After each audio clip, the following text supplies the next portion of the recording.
Greetings all, and welcome to Overlord Games. Last time I introduced the idea of a tale of four gamers with some of my friends at my local gaming club. What have we got ourselves into? The club is run by Overlord Games and it's Boss Gaming in Burnham-on-Sea. We're doing a tale of four gamers project to build armies for Legions Imperialis up to 3,000 points. This series will document that process and show the slow evolution of our forces. There may also be additional armies shown sometimes from other members of the club as well. I've decided to do this video as an extra mid-January update.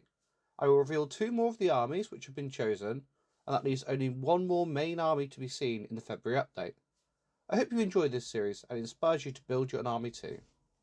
I chose to play Ultramarines because the Legion's traits of careful planning and logistics sits well with me, as well as the whole theoretical practical side.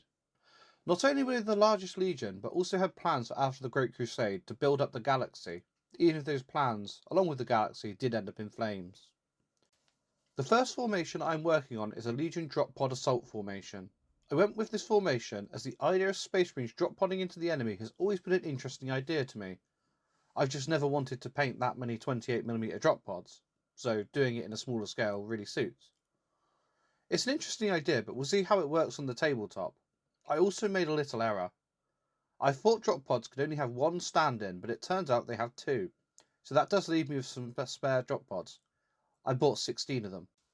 So far, I've painted 4 Legion Contemptor Dreadnoughts, 1 command stand, 4 bases of plasma guns, and 16 bases of tactical models.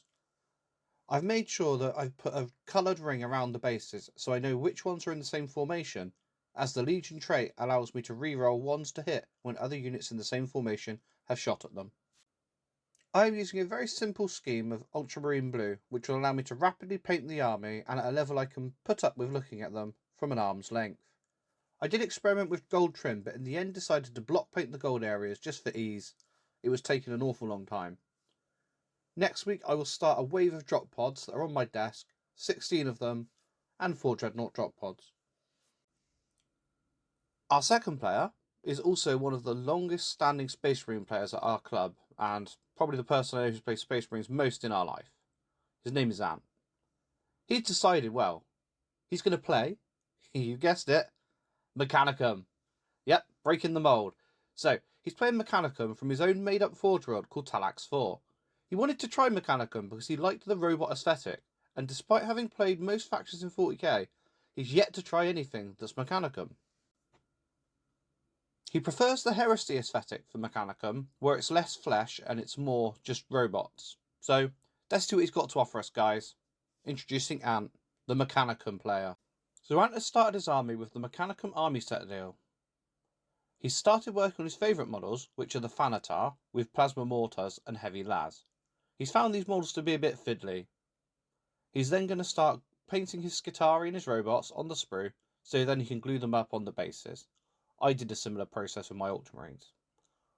He's got the first Thanatar done at the moment, the first 2. Now he's on to his super heavy transports, which I can't pronounce. Anyway, so that's Ant's little update. It's short, he's only had the models for a few days, so I've kind of rushed him for an update. The next player to unveil themselves is Adam, who has been shrouded in secrecy until recently. That's because he's decided to play the First Legion, the Dark Angels. He has chosen the Dark Angels because their Legion trait interested him. It encourages you to bring a variety of different units which work together as a combined arms force. The formations become stronger if you have 3 unit types in a formation, and these units gain additional bonuses. He's currently working on his infantry, which is 3 full tactical detachments. He's been experimenting with 3D printing different models, and while his Derridero Dreadnoughts didn't come out properly, his Rhinos and infantry did.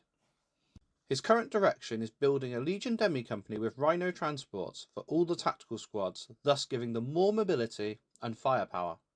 He's then adding Derridero Dreadnoughts and Terminators with Land Raider support to meet the formation requirements.